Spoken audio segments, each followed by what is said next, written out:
And we're live. All right. Tuesday. It's Tuesday. Oh, I forgot to fix this little thing here. Let me just clean that up a little bit before everybody gets here.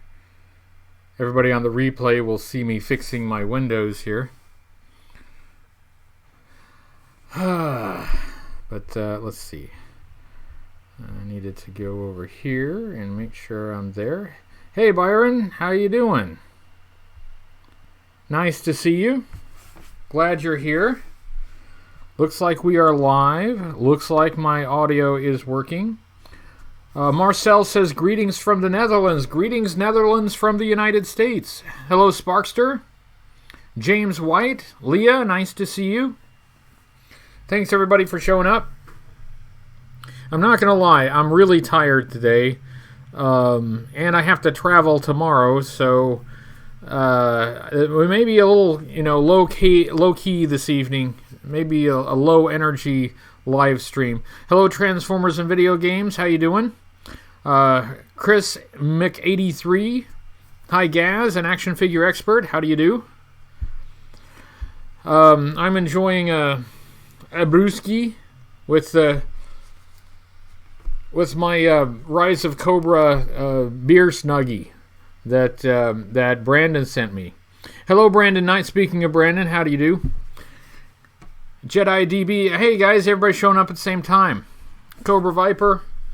Doug and Peter. Hi, Travis. Oh, Travis is also from Oklahoma. Awesome. Cool.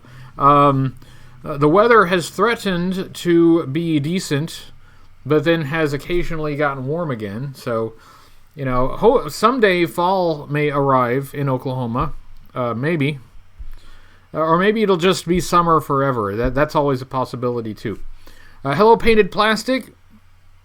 Nice to see you here. Also nice to see you in that retro blasting video today. Oh, hey, hang on 1 second right here. Now that Painted Plastic is a celebrity, I think this is going to become more valuable. I think, yeah, definitely resale value on this is just going to go through the roof. Now that Painted Plastic is a YouTube celebrity. There you go. Hello, everyone else that showed up. Nice to see you, Brandon, and Peter, and James. Hello, Jonathan.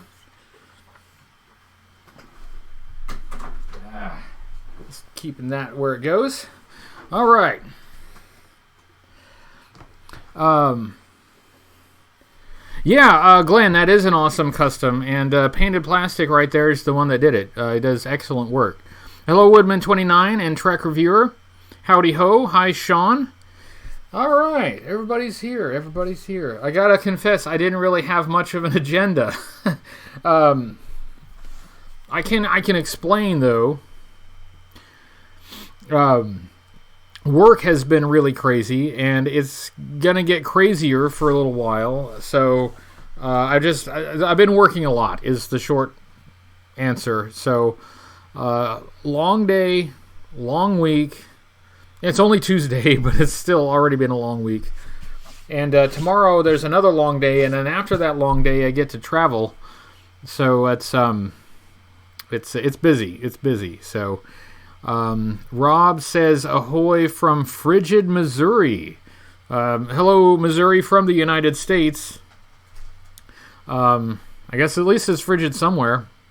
San Diego. Well, San Diego's always nice, though. Has San Diego ever had a bad weather day? I don't know. Hello, Beta Ray Bob. Yeah, Glenn, that's that work thing that that we hear so much about. That keeps the roof over the head. But it's fine. Woodman, usually public defenders don't make the big bucks, but they're switching me to another area of practice. Well, not another area, a different type of case. So I'm having to learn it. I'm trying to learn it as fast as I can. But it's a lot to learn. And I'm trying to get up to speed because I've got to take over someone's docket soon. And this conference is related to that. I'm supposed to get some helpful training there. So, grape soda and chocolate-covered donuts. Watching The Great Pumpkin. Oh, is The Great Pumpkin Charlie Brown on? I love that show. Hello, Armor Magnus. Nice to see you. By the way, let's see. We got 41 people in there. I don't know how many people have a YouTube channel. I know that several of you do. Hi, Bad Ape.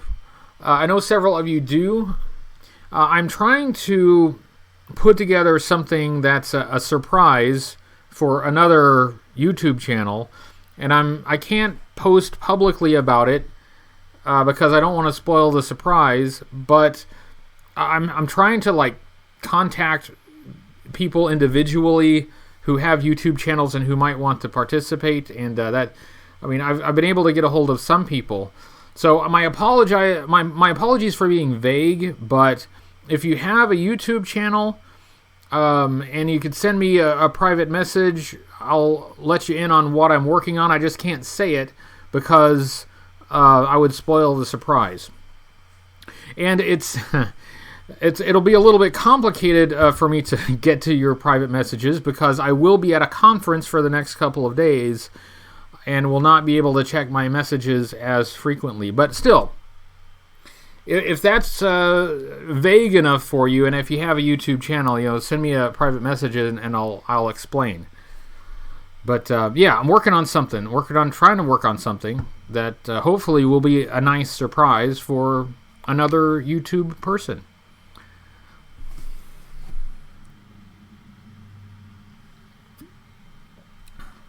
Is my new section of law military law? It is not. I'm still going to be working with juveniles. I'm doing juvenile criminal defense, basically juvenile delinquent cases. And I kind of settled into that. I enjoyed doing that a lot. It was good. It was good work. But I'll still be working with juveniles, but different kind of case, not delinquent cases. So I've been studying. I've been talking to the people who do it. I've been shadowing and observing as much as I can, but I'm just trying to absorb a lot of information really fast, and it's exhausting. Is it Bad Ape's birthday? Is it somebody's birthday? Happy birthday to whom it's a birthday to. Happy birthday. Cheers.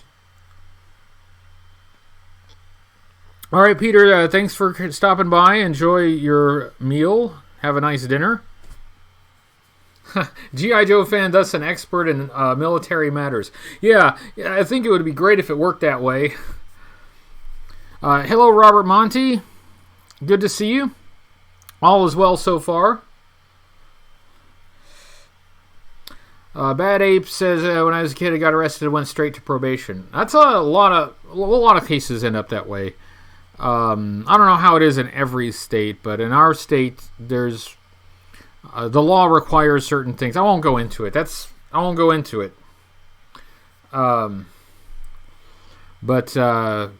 Yeah. Anyway, sorry. This is not G.I. Joe related, and I've gotten off on a tangent.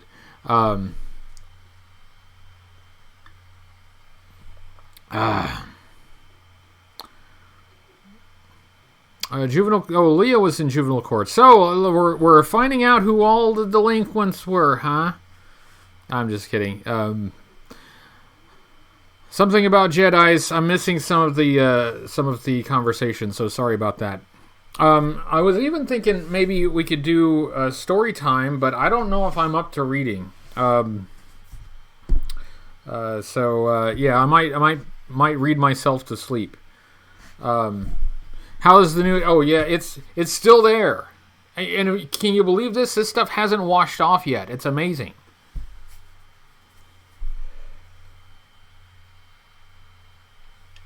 Bad Ape says, I'm thinking of a YouTube channel doing reviews of weird toys. Well, that would be fun. That might appeal to a lot of people. Glenn says, question for HCC and the rest of the group. If you refer to the 80s line as vintage line, what do you refer to as the 12-inch line from the 60s? I've sometimes called it like the classic, but mainly I just refer to it as 12-inch from the 60s and 70s, kind of as its own category.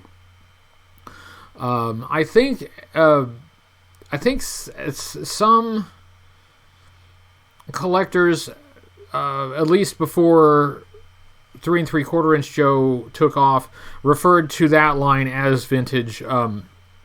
But I think in recent decades, I think the general consensus is that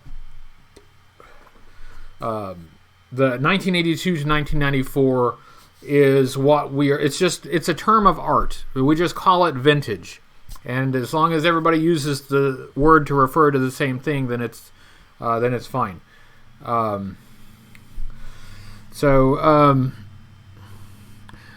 Let's see. Matt Rubin, do you think it's a good idea to mix G.I. Joe into the Transformers Earth Wars mobile game? Maybe. I mean, I don't play it, so I don't know. Jason, yeah, the thing seems to be permanent. Haven't been able to wash it off yet. So I don't know. I'm undecided about that. I probably get the game and try it out. Maybe then I could actually form an opinion about it. I think it was nice to see something new related to G.I. Joe. We haven't seen a lot of that lately, so just seeing something new related to G.I. Joe was nice. Hello, Mark Hoke. Sean says, stick to 82, 86, cherry pick later years. Yeah, a lot of people do that. I feel I should find something Joe-related to talk about. Thank you for getting us on a Joe-related topic. Much appreciated. See, I didn't do any show prep, so I'm totally unprepared. Painted Plastic owes Michael a drink for that shout-out. Yeah. It was nice. That was really cool. Let's see. What have I got? I've got my most of the stuff that is surrounding me here is for a future review, but it's not for this stuff. Isn't what I'm reviewing right away. Hello, Green Yeti, welcome. This is my beat up old box for the Dominator Snow Tank Battle Force 2000, and it is in there. I actually do store the Dominator in the Dominator's box.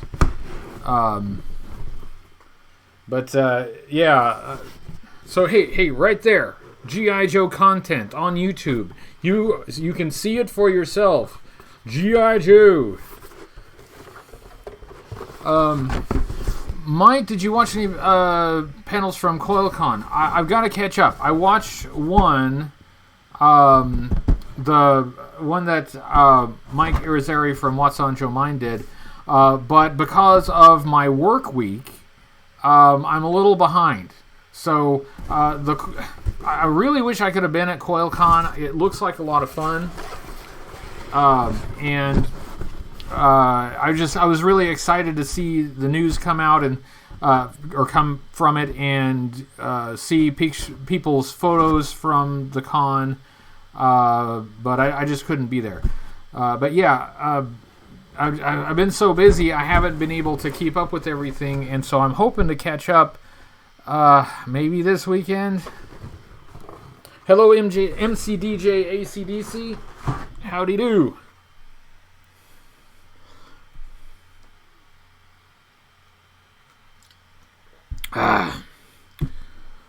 So what else have I got here? Oh, here's something G.I. Joe related. Yes, Michael. It was nice to get that acknowledgement from Michael from Retroblasting. That was really cool. And I did say thanks. Mike says you told Irizarry I said hi. Well, thank you, because I did say hi. I got the Heat Viper out here. This will be in a review coming up shortly, so there's a hint. Can you guess what it is? Can you guess what's being reviewed? Not this. I already reviewed this. I was able to meet Mike Irizarry at JoeFest, so that was nice. When I was going to JoeCon, when it was still going, I think I met every member of What's on Joe Mind except for Mike. But I saw him, but he was like on the other side of the room, and I wasn't able to get to him to say hi. But like Justin Bell and Gary, okay, not Chuck. I don't think anybody's ever met Chuck, but you know, the ones that actually come to the convention, I think I met all of them, but except for Mike. So it was nice to meet Mike from What's on Joe Mind at JoeFest. Another nice thing about JoeFest.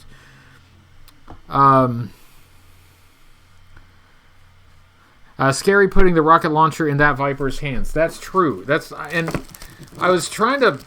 I know I've been able to do it before, but I was trying to put this thing in the guy's hand, and it was just not going. So what I did is I just put his hand like on the guard instead of on the handle. So just to make sure I didn't break his thumb. Hello, Agnetha. Nice to see you.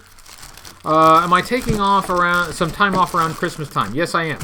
I have some scheduled days off, or weeks off, I should say, toward the Christmas time and end of the year.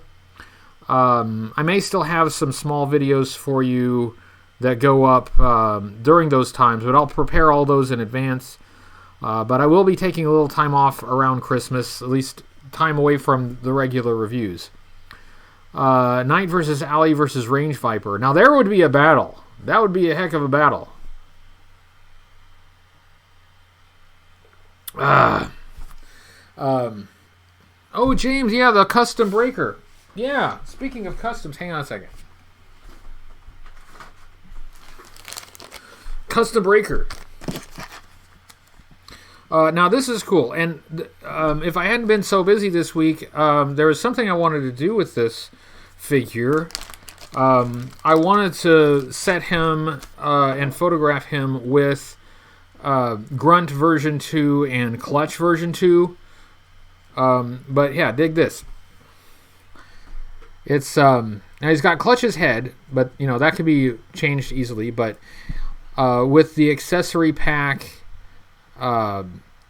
communications pack, and helmet, it's a desert breaker. And this guy would look absolutely perfect alongside Clutch version 2 and Grunt. Oh, I have those. Hang on a second. Hold on. I got them. They're not too far away. Hold on. Hold on. Now I got to remember where I put them. What? Talk amongst yourselves. I'll be right back. Where is it? Ah, there it is. Okay. There's the Vamp Mark II. Okay, over here. And okay, so there's version 2 of Grunt that came with the Falcon glider in tan, and of course that's where we get the body for custom breaker here. And let's see if I can get Clutch out of here. Yeah, here we go. Okay, just pulling Clutch out of the Vamp Mark II. And so, yeah, I think these guys make a great team. Yeah, dig that. So, yeah, I had purchased a figure, and I got this one as a bonus. Not this one. This one as a bonus. So, and I'm a big fan of Breaker. And I think I just like the idea of desert-themed Joes. If you remember from the comic book, the G.I. Joe mission where Snake Eyes lost his voice and his face was scarred, that was a desert mission. So I think having desert uniformed Joes makes a lot of sense. So yeah, so thanks for that. That was really cool. So yeah, it's just okay. That's the theme for this live stream. It's sharing customs.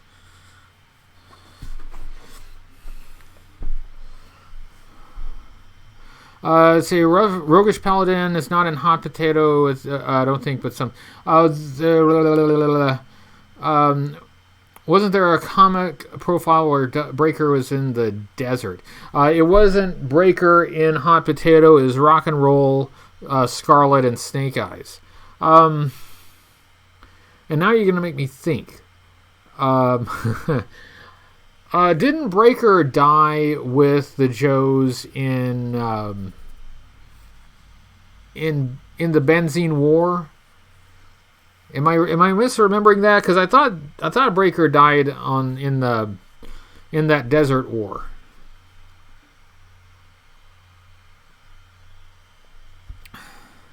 Green Yeti says a few weeks ago was online shopping around looking for G.I. Joe and saw an overpriced Breaker for $100. All right, I know prices are going up, but Breaker's not quite $100 yet. Let's everybody calm down. Calm down a little bit. Bad Ape says I have custom 12-inch figures. There's a lot of customization possibilities for 12-inch figures. Hello, JJ's Toy Room. Nice to see you. Renegade Biker, nice to see you.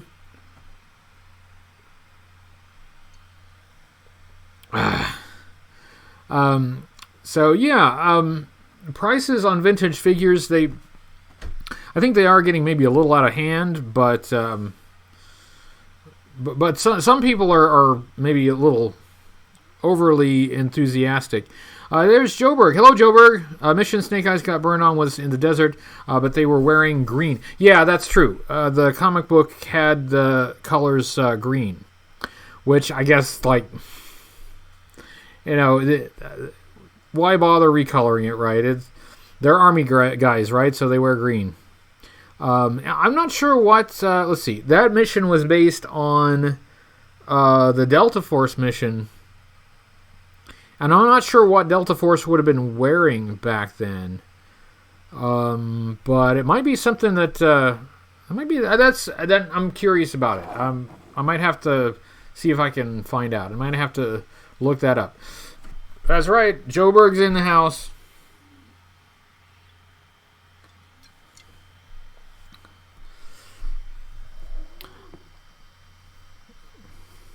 Yeah, it's been a nice night, and I have to be truthful with you. I may wind down a little bit because, as I said before, as I said after I started, it's kind of low energy this evening. It's been a busy couple of weeks, really, just really busy couple of weeks.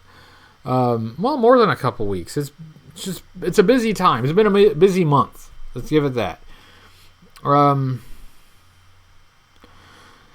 Matt says you'd think they would change their fatigues to suit the environment they're set into. You would think that. But if you are quick kick and you are in the snow, you will still be barefoot and with no shirt on.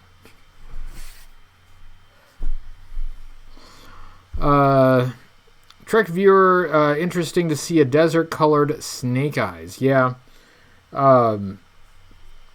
Well, there are parts, I mean, a lot of the parts for Snake Eyes were used on this figure, at least the upper half.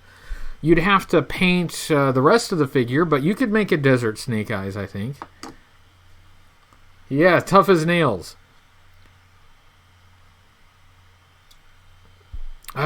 So, my apologies for not doing any show prep. As soon as this live stream is over, I have to go pack and get ready to drive out of town tomorrow. I'm actually driving one of my coworkers because he doesn't drive, so at least I'll have company, right? Road trip with company. That's how the classic movie Dumb and Dumber, got started. It might be something like that. It might be our own Dumb and Dumber. Gaz says, does the Black Major have one? I do not know. Joburg says if you're Torpedo and you have an urban mission, you still wear your flippers. Yeah, that was what was that, issue number 16 of the comic book? Guys, you really got to go off model if the figure's uniform doesn't make sense. And it's not like he just sprung out of the water to attack someone on land. He was in a building. That was a little, yeah, Jason number 16. That one was a little funny. But it's the same thing with I think with Quick Kick. I mean, they had the character model. The character model has no shoes and no shirt, and the writers put him in a snow environment, a wintry, cold environment. So, but they just didn't update the model. They didn't do another one with a coat. And I guess just the writers could not think of any way to introduce Quick Kick other than to have him, in the snow, barefoot.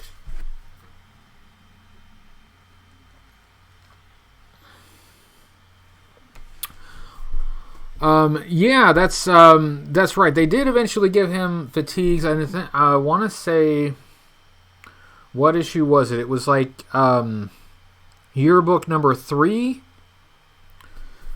But yeah, at least for the vintage Torpedo, he's a frogman, and he's limited to that. 82 straight arm breaker, $29.99 on eBay. That's more like it. So if you're putting a breaker up for $100 on eBay, I don't really know what your logic is. I mean, is it graded? Does it have an exceptionally high grade?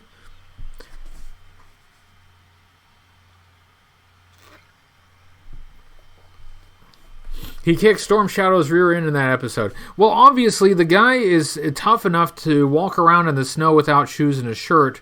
And Storm Shadow, he's not wearing winter gear either. He's wearing white, but he's not wearing a coat. But he's still got a shirt on. He's still got shoes, which I think means that Storm Shadow is not as tough as Quick Kick. So I'm just not surprised. I think that demonstrates exceptional toughness on Quick Kick's part. Let's see. In one of the IDW Hasbro comics crossovers, they gave Quick Kick a shirt and shoes, but no sleeves. Well, you still got to show off the guns. Now, in the 1987 movie, in the G.I. Joe movie, they had Quick Kick. He was in the snow, but they gave him a coat at least. I can't remember if he had shoes. I think he had shoes. But at least they gave him a coat.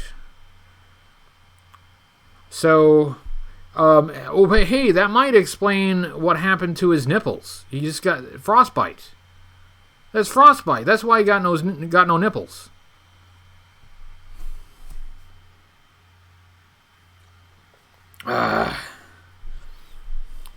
Quick Kick was like G.I. Joe anime. Yeah, the movie was certainly quite smart. Yeah, they froze off. No, wait, hold on. Where'd Quick Kick? See, I joke, but in fact, Quick Kick does have nipples. So it's Zartan that doesn't have nipples. So the joke doesn't really work because yeah, Quick Kick is anatomically correct. One of them is covered with his little sash thing, but yeah, for anyone who is concerned about it, I know a lot of you were worried, but it's okay. It's okay. Quick Kick has nipples. That's what I should have named this live stream. That would have been a lot better. Maybe next week. No, I got a plan for next week. Next week's live stream I actually have a plan for. But this week's live stream should have been Quick Kick has nipples. Mark is doing a special Halloween episode. Cool. I am well, I'm doing an episode as close to Halloween. It's sort of Halloween themed, but yeah. For a real Halloween themed episode, Mark Hoke has one coming. Should have given his nips a paint app. Yeah, that would have made him stood out. What was that? The guy from Kung Pao, the king of the large dark nipple people. See, this could be a Kung Pao custom. It's perfect. Now look what you've done. Look how we've turned this conversation. Now that's my fault. I brought it up. It's my fault.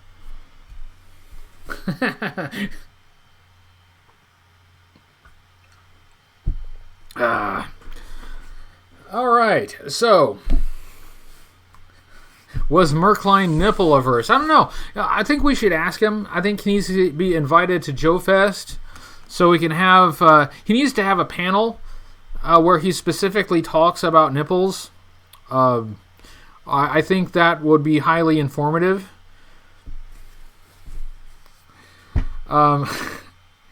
Well, I'm amazed at where this conversation has gone, but thanks. Thank you, folks, for indulging the nipple conversation. It's perked me up a little bit. Riptide says, do I have a favorite thing to draw? Well, G.I. Joe characters, of course. Not specifically. I like drawing. I like doing figure drawing. I haven't practiced drawing like backgrounds, structures, buildings, streets, cars. I haven't practiced drawing that stuff in a long time. And right now I probably wouldn't be very good at it. Since I do most of my drawing for patrons, for sketches, I'm kind of focused on just doing that. And I'm comfortable doing that, so, you know. Joe Berg, oh, the Beachhead. Thank you. I'm glad you like the Beachhead. I've got to send that out. Where is it? Oh, it's right here. Hold on. All right. I owe this Beachhead to somebody, and I haven't sent it out yet. I really got to, but I've just been so busy that I haven't had time. This is just my life right now. April says Lobotomax probably has 10,000 micro nipples. Sure.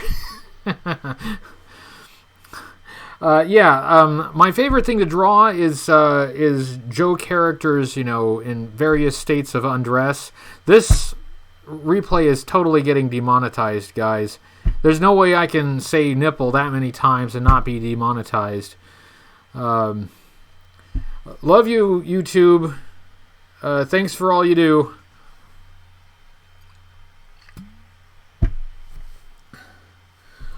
Jason says, have you ever seen the rare breaker head in pictures online?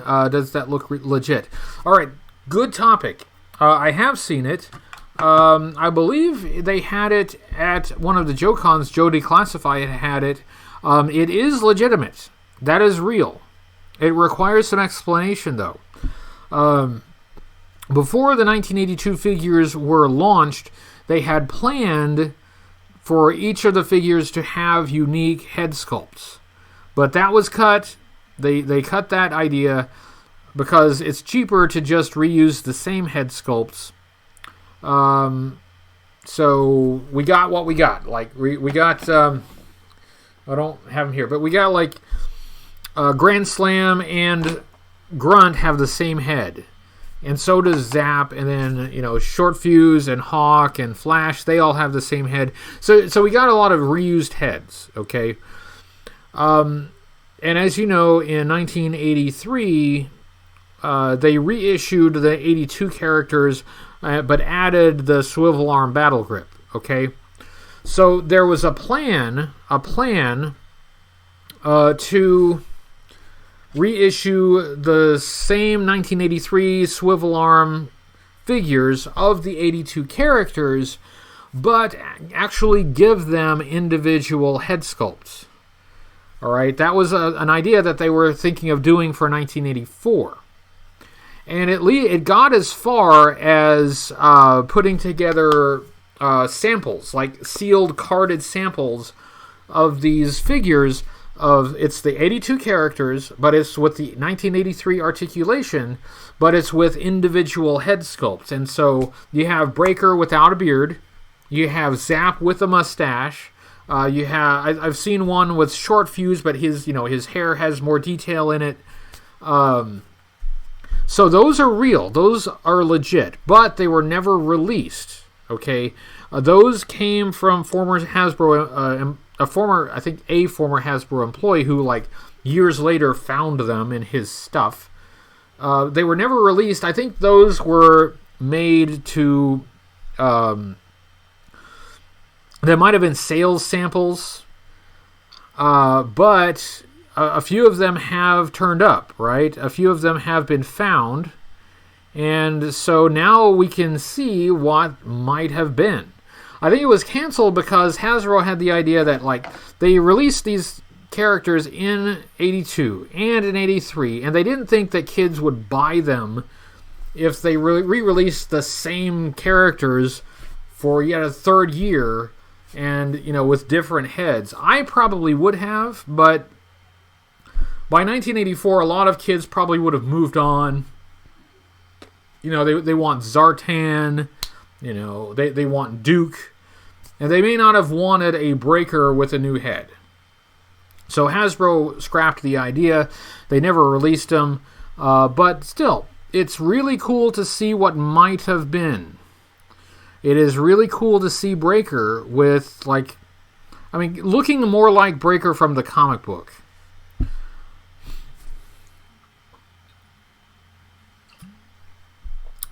So that's a good topic. Good topic. See, this live stream goes best when you guys pick the topics, but that's a good topic. And when I actually saw the individual heads, the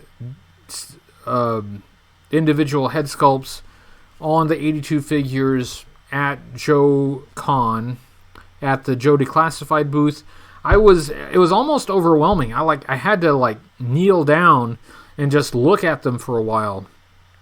Now, Joe Declassified does not allow any photography at their booth, but I so wanted to get a photograph of these figures. It's like these are the figures that really we should have gotten in 1982 if they had not cut the costs and reused the heads for multiple characters. We could have had something like this in 1982. Paul says, crazy how much of a leap Zartan is from the original 82-83 figures. Yeah, it's not as much of a leap, I guess, from 83, because in 83 you have Zartan, and that's pretty big departure. But if you compare 82 to 84 and 84 with Zartan in particular, that's a big difference. They if they are declassified, why the picture ban? The way Declassified has explained it is they have a lot of those pieces are on loan from private collectors who have shared them solely for the purpose of displaying them at conventions. So they don't have permission from all of the private collectors to have photographs done. So they just don't allow photographs at all. But if you ever get to a convention that has a Joe Declassified booth, check it out. It is amazing. They have amazing stuff. John Carling. Hello, John Carling. Hey, John Carling, I've seen your tweets of some of your artwork, and that's your tweets have gotten a lot of likes. So, doing well, sir. Doing well. Have you watched the interview with Bill Merkline about his sculpts for G.I. Joe? I have indeed. In fact, I think I've watched it several times. And that is invaluable. He has a lot of information. Gary Goggles was a great resource on Joe's. Sad we lost him. That's absolutely true. One of my great regrets is I was never able to meet Gary in person. because I was still new to the Joe community, so I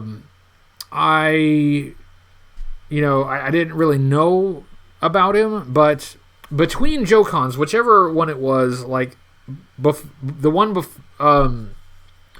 he died before one of the Joe Cons one year. I can't remember which one it was, but I had learned about him. I was learning about the G.I. Joe fan community. Obviously, he was very prominent, and I really wanted to meet him. I wanted to meet him in person, but he passed away before I had the chance.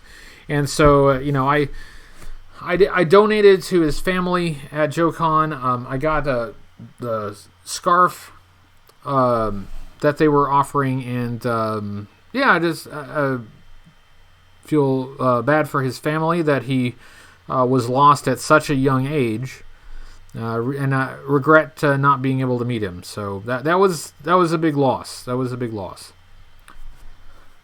The Bozigian videos. Yeah, there are some. That's good points. Okay, next topic. G.I. Joe resources on YouTube. Thank you for picking the topic again. There are some Larry Hama interviews on YouTube. Bill Merkline, as you said. Kirk Bozigian. Including some panels, some convention panels. And the Air Devon videos on Collectible Spectacle, I think, is great. And now that I've mentioned it, I may have to go back and watch those again. I love the Air Devon videos. So if you want to research G.I. Joe, and if you want to hear from the people who are actually involved in the design and development, there are some interviews on YouTube, and it's worth watching.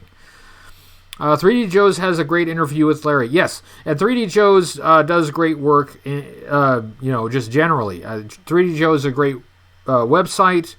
Carson from 3D Joe's, who runs the site, he has made some books of G.I. Joe artwork. Those are just gorgeous and stellar. Definitely worth getting. He's made some posters. In fact, there's a poster on this wall from 3D Joe's right there, which is, you can't see. 3djoes.com. If you don't know about 3djoes.com, now you do. Don Levine interviews. Yeah, I mean, you want to know somebody who knows something about G.I. Joe. Don Levine was there at the beginning. I mean, Stan Weston, give Stan Weston credit for what he did. I mean, he had the initial idea. But, I mean, that idea would not have become G.I. Joe without Don Levine's input. Codename New2Vero2 is your... I didn't see you come in. Hello, Codename New2Vero2. Nice to see you. Highly recommend purchasing 3D Joe's books and posters. Yeah, it's really high quality. Very high quality. Is it my first tattoo? It is. It's a tattoo that I have been wanting to get for years. I knew I was going to do it. It was just a matter of getting around to doing it, you know. And I don't know if I'll ever get another one because I haven't really thought about it. But this is one that I had been intending to get for a really long time, and recently I finally did.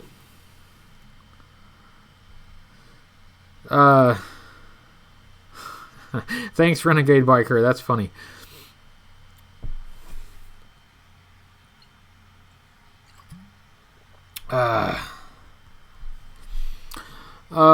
Let's talk about 90s Joes. I don't have any 90s Joes around me. My workstation here is usually cluttered, but it's actually pretty clean right now. I cleaned up after myself a little bit. 90s Joes. Okay, let's talk about 90s Joes. Hold on. Ryan Daryl DePriest has also had some great interviews on What's on Joe Mind and the Full Force podcast. Daryl DePriest, there's another name to look up, and another reason to listen to the What's on Joe Mind podcast. Thank you, Ryan. That's very good. And now I lost track of what I was. 90s Joes. 90s Joes. First of all, they're not all bad. They're not all good either. But especially in the early 90s, like 90 and 91, it seemed like they tried to kind of get back more into a military mode. Not completely, but they tried to sort of right the ship a little bit. Before, like, say, 92 and then 93, where they just went... Just, like, they literally went into outer space. 92 Roadblock is great. Yeah, that's actually a really good version of Roadblock. The sculpting on that Roadblock figure is gorgeous. And this, I will say about the 90s figures that actually have unique sculpting.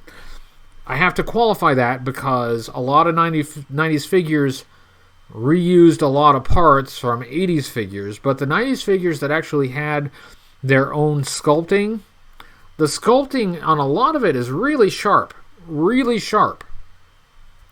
And then you paint that beautiful sculpting work with crazy colors, and then it kind of gets lost. But one thing that I have learned, and I've learned to accept, is that there are a lot of fans that like or love G.I. Joe, not despite the 90s, but because of the 90s. Because when they came into G.I. Joe, that was their era. And that's absolutely fine. There's nothing wrong with enjoying 90s G.I. Joe. But it is not... it's not my preference.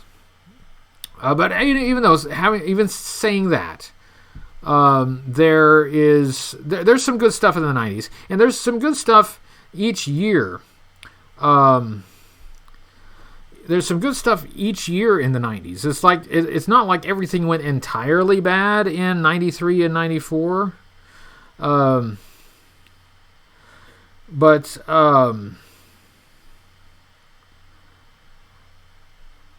on. There we go. It's not like everything went entirely bad in 94 and 93, but it skewed in a really strange direction. And, I've seen people, like, sort of cherry pick, like, they'll go back to the 80s and look at, like, 1986 sci-fi, and he's, like, this bright neon green. And then, or like 1984 Blowtorch, and he's all yellow and red, and it's like, oh look, there was neon and yellow in the 80s, and then you cherry pick a few 90s figures like Big Ben, like Rampart.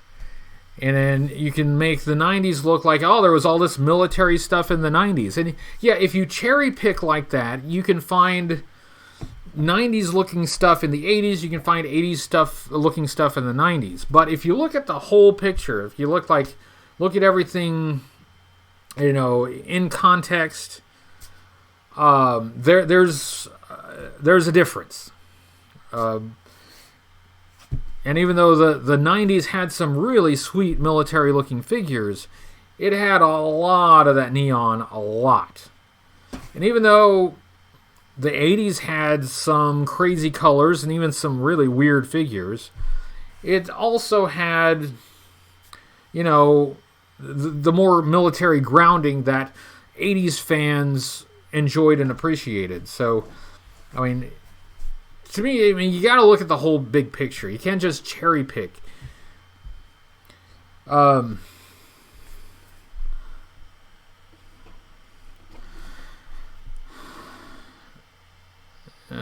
on.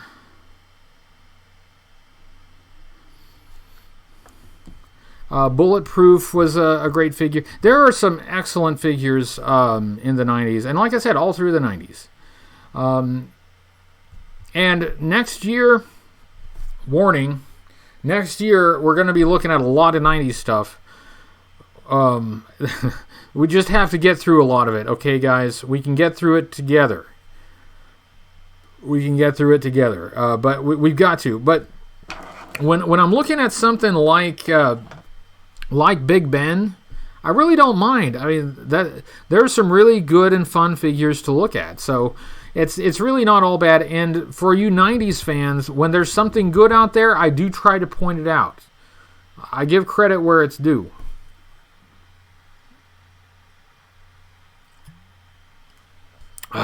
See, G.I. Go likes the 90s.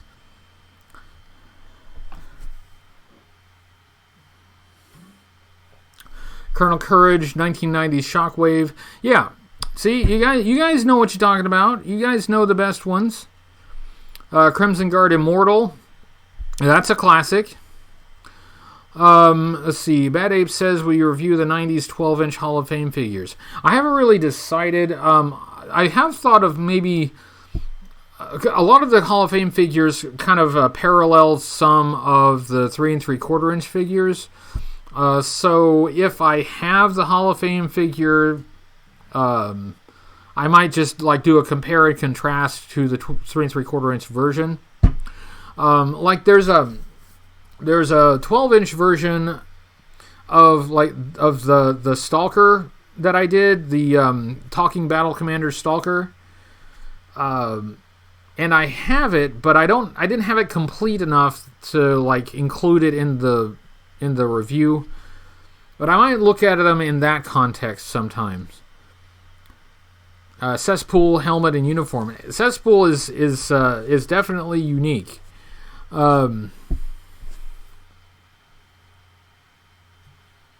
Yeah, Ambush. Ambush had some amazing accessories. I don't know what April's comment is about. Well, I've missed something. Let's see. Asking Sparkster a question. Yeah. Oh, okay. See you later, Painted Plastic. Nice to see you in here. We have about 9 minutes left to go. I'm gonna. Excuse me, I sneezed. We got about 9 minutes left to go. And that's about all I can do. I have to spend the rest of the evening packing and getting ready for the trip tomorrow, so I will not be running long tonight. But I really appreciate everybody coming in. Thank you for providing the topics. I'm hoping to have a lot more energy next time because I've got plans. I got plans for the next live stream, so I hope those plans work out. And Joburg there. James says last shows got were Battle Force 2000 back in 1987, 2 packs. I can't remember the names. Battle Force 2000. All right, you get 2 figures in 1 pack. That's pretty amazing. But you then get you get like the Dominator Snow Tank that does not include his driver. And like the Avalanche, his card specifically said Dominator Driver. But he didn't come with the Dominator. You'd have to go and spend all your money, spend all your allowance, and buy the Dominator separately. That's a bit too Star Wars for me, G.I. Joe.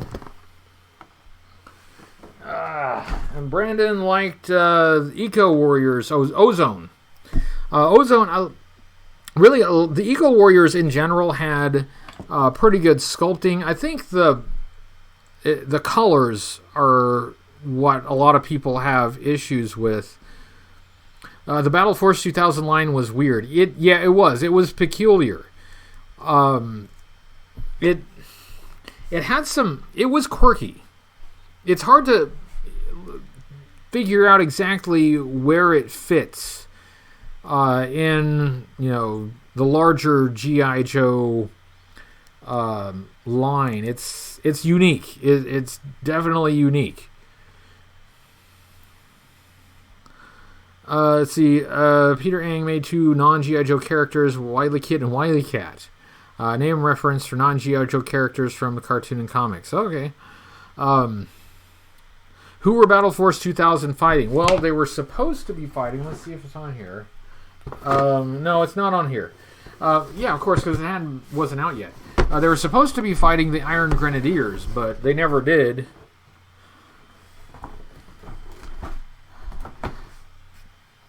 Right, Glenn, that's what they did, and I mean, that's what Kenner did with Star Wars, but it just wasn't what we were used to with G.I. Joe. You know, you could buy a separate figure, and you could buy a vehicle that didn't have a driver, and then you could put those together.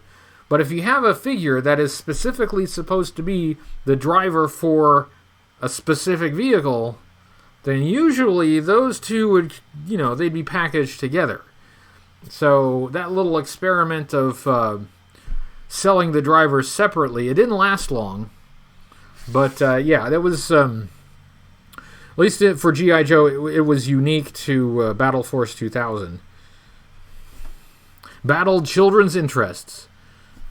It battled their allowance money. Iron Grenadiers would have destroyed Battle Force 2000. Well, Iron Grenadiers is a large army for one thing. So it also commanded by Destro. Destro knows what he's doing.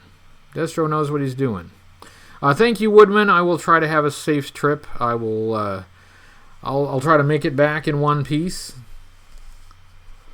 Yeah, that's true. Battle Force 2000 did get destroyed. They actually, in the comic book, they mostly died. Gory says Henry Golding will be great as Snake Eyes. I'm looking forward to it. I'm gonna give him a chance. I'm looking forward to seeing what he does with the role. So we got about 4 minutes. I am definitely running out of energy, and I hate to keep harping on it, but I just, by way of apology, it's been a very busy couple of weeks at work, so I'm a bit worn down, and tomorrow is going to be pretty crazy too. So I'm definitely gonna say goodnight in about 3 minutes. But it's really nice to see you guys, whether I'm tired or not, whether I have energy or not. I still want to see you guys. This is a highlight of my week, is to be able to come on here and talk with you guys directly. And you guys even chose some G.I. Joe related topics. So you guys are practically running the live stream on your own. You probably don't even need me. And hey, maybe that's what I should do. One of these weeks when I don't really feel like doing a live stream, I'll just start it up and you guys can talk. I'll just let you guys talk. You guys can do it yourself. You practically run the place yourself anyway. So there you go. Thank you, Joe Berg. It's not a long drive, but it is a drive. I'm staying in the state at least, so there's that. But it's fine. It's a drive that I've made many, many times. Thanks, Beta Ray Bob. On occasions when work picks up and requires more energy and thought and attention, I still get the video stuff done. Like I got in that camera right there is a bunch of video that I shot that I haven't pulled off yet and put on the laptop. But I shot it. I did the video. I did it. So I'm not behind on video work, but sometimes I run out of energy to do a lot of other stuff. So, that's life. That's life. But we got about 2 minutes. 2 minutes. I'm going to give it the full hour. I'm not going to cut it off early. Bad Ape says, my job makes me work. Yeah, mine too. Can you believe that? They expect me to work when I show up. Unbelievable. Unbelievable. This is America. Come on. Matt says, good night from England. Good night, England, from the United States. There's some place I'd like to get back to. Yeah, me and Mrs. HCC, we've been talking quite a while about making a return trip to the UK. And Joburg says, good morning from Hong Kong. We are truly international. We are a global operation. And Bad Ape needs to cook dinner, so have a nice dinner. So, this is a good time to wrap it up. So, thanks, guys. Thanks, everyone, for showing up. We will be doing this next week, and I have something planned. If it works out, then I will try to announce it early. But in the meantime, you got a review coming up. Review is coming up on Sunday. If you're a patron, you will get your early access on Friday. Everything is on schedule. Everything is moving forward. Everything is thumbs up. Okay, so but for now, I am going to shut her down, and I'm going to get some other stuff done. So thanks, everyone. Everybody have a nice evening. Thanks for stopping by, and I will see you next week. And I will push this button here that will turn this thing off.